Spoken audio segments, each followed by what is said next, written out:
falar do quê? De aviões. O cara que a gente vai chamar, ele tem um canal chamado Aviões e Música, mas eu só vejo aviões lá.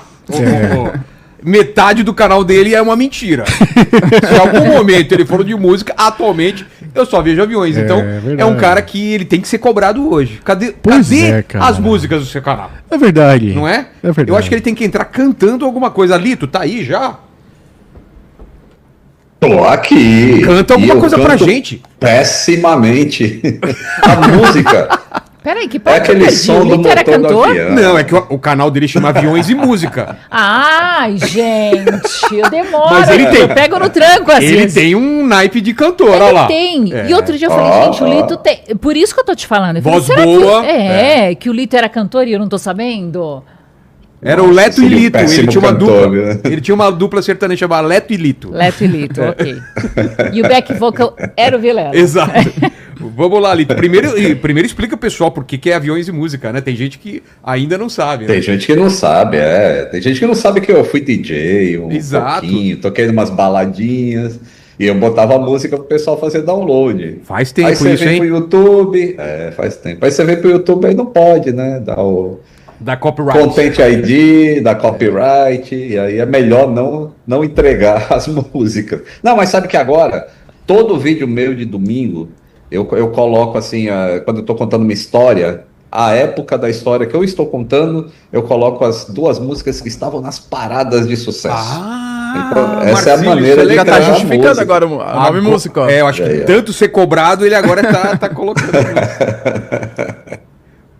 Ô Lito, vamos falar então desse caso. Você dá um contexto pra galera, o que aconteceu? Você tá falando desse avião aí que foi decolar de Guarulhos, né? E explodiu o motor.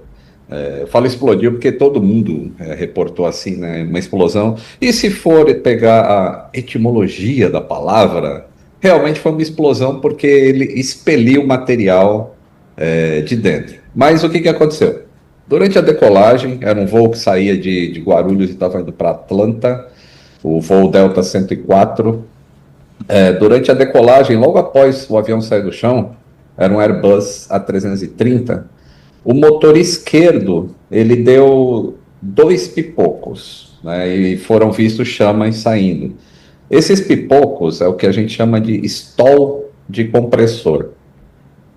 É um pouquinho parecido com... Sabe quando um Fusca dá pipoco no escapamento e sai aquelas bolinhas de fogo dentro do... Então, é um pouquinho só parecido com aquilo. Mas é um desbalanceamento dentro do motor, do fluxo de ar dele.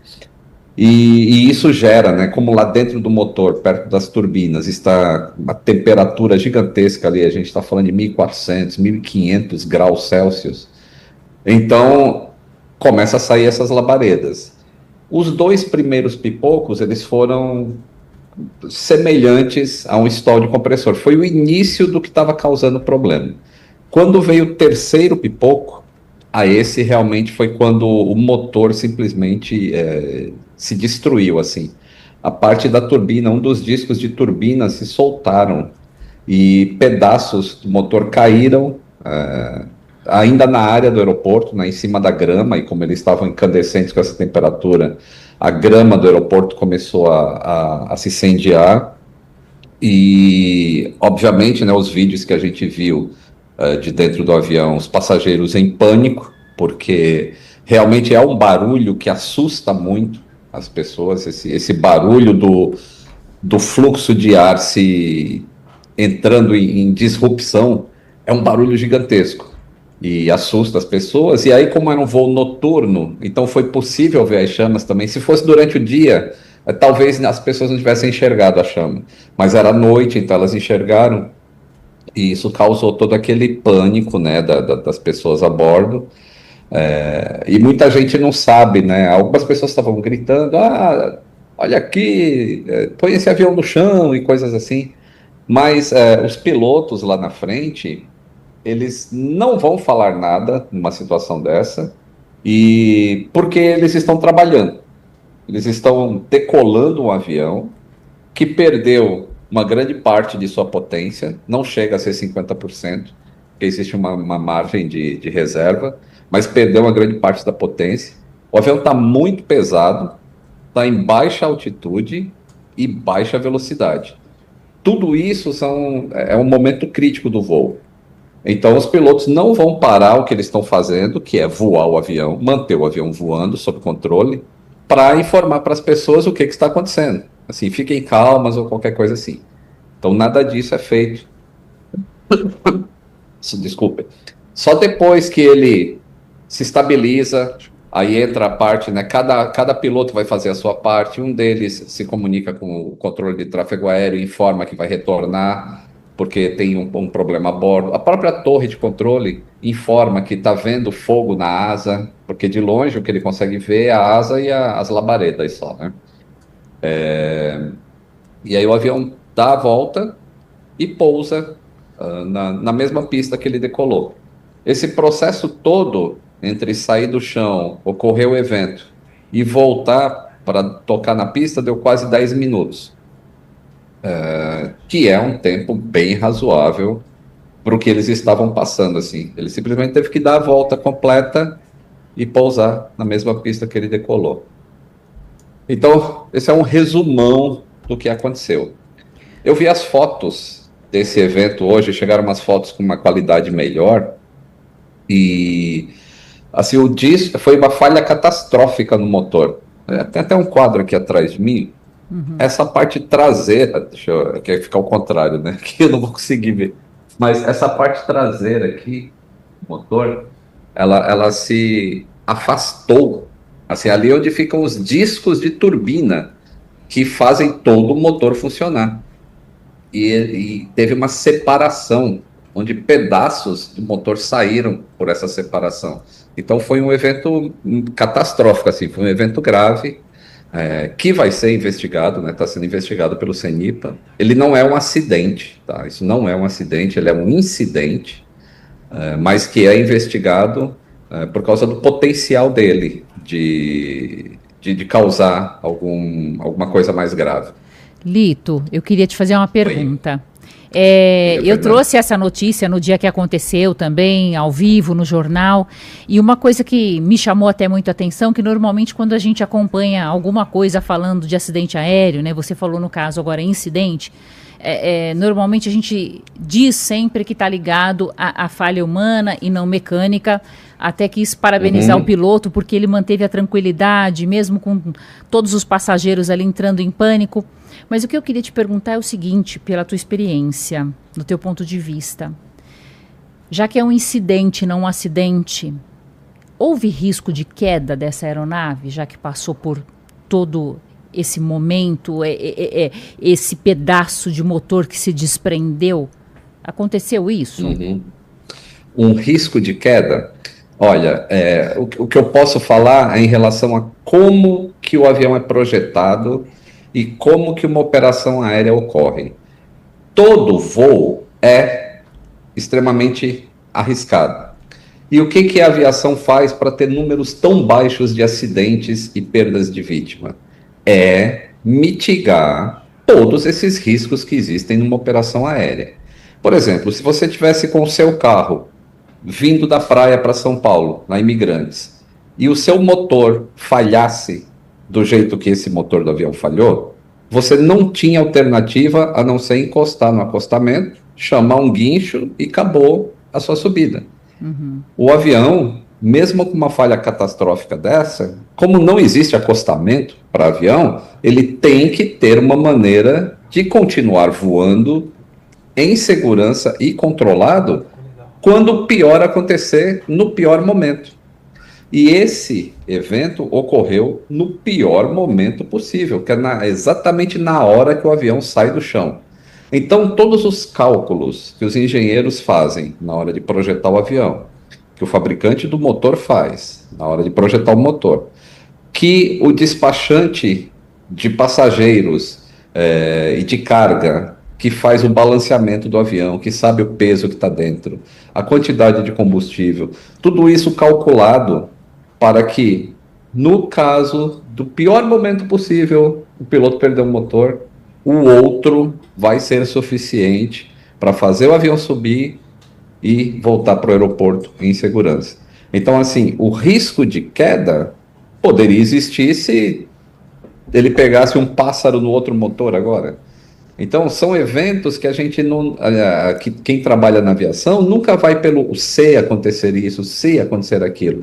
A gente faz os cálculos e o avião vai operar daquela maneira. E esse é um evento que é dos mais treinados pelos pilotos a cada 6 meses. A cada 6 meses, todo piloto de avião de linha aérea vai para o simulador de voo e um dos exercícios que eles mais fazem é como controlar o avião quando ocorre o problema no pior momento possível. Então, tudo isso que o piloto fez, que foi memorável, é alguma coisa que ele já está internalizado com treinamento, porque ele já treinou isso milhares de vezes no simulador. E isso é difícil de explicar para um ser humano que escuta um barulhão daquele num evento catastrófico como esse foi. Mas é alguma coisa que ele foi treinado para fazer na hora da emergência. Então, se você me pergunta assim, existiu o risco de queda? O risco sempre existe, mas ele sempre é mitigado através de treinamento e através de estar o avião dentro do peso e o outro motor está com as horas que tem que estar e tudo mais. Então, desse aspecto, operacionalmente, não existiu um risco de acidente. Duas coisas. Primeiro, bloqueio Fred 7474, que falou que o Vilela voou no 14 bis. Achei ofensivo. Não ri, Lito.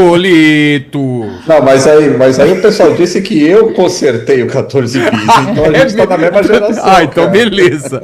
E outra coisa que o Lito já falou aqui, não em um programa, mas vários, eu acho legal você explicar isso também, que para um avião cair, são 3, 4, 5, não sei quantas coisas tem que dar errado ao mesmo tempo, uma congruência de coisas. Uma só dando errada não derruba, mas são várias, né? E a probabilidade é muito pequena, né? Sim, por exemplo, se a gente pegar esse evento e vamos... Não, eu acho que eu não vou nem elocubrar, porque depois fazem um corte e dizem que eu estou falando coisas que eu não estou falando. Mas não fala desse evento, mas de algum que aconteceu que foram várias coisas, Isso, sempre são várias coisas, né? Se a gente pegar vamos pegar o acidente do Air France, por exemplo, o 447, que caiu aí na costa. Não foi só o tubo de pitot ter congelado que fez aquele avião cair. Quando se analisa o relatório final, você vê que várias coisas estavam erradas. Não estava correto a hora que o comandante saiu para o descanso, não estava correto a imagem que o piloto fez da área que ele ia desviar, não estava correta a atitude que foi tomada pelo piloto mais jovem na cabine, de tomar aquelas atitudes que ele tomou no manche. E a gente começa a somar, pelo menos ali no Air France, foram 7 eventos que levaram àquele acidente. E até eles não conseguirem identificar o que estava acontecendo com o avião. Então, sempre que se analisa um acidente aéreo, você vê que vários desses elos são necessários. Se apenas um deles for quebrado ali no meio, o acidente não acontece. Então, é por isso que é tão raro acontecer acidente. Porque as pessoas erram. Todo mundo erra. O Vilela erra na hora que está fazendo aí o programa, a Fernanda erra em algum momento. Todo mundo erra todo dia. E não é diferente os erros na aviação. Eles acontecem também. Só que esse tipo de camadas de proteção que existem deixa o erro isolado numa camadinha só. Aí ele não passa para o outro. Então, essa é a falha do motor, foi uma camada que falhou. O que foi, a gente ainda não sabe. A gente não sabe a manutenção que foi feita anteriormente nesse motor, se houve uma ingestão de alguma coisa nesse motor. Nesse momento a gente não sabe, mas foi uma falha.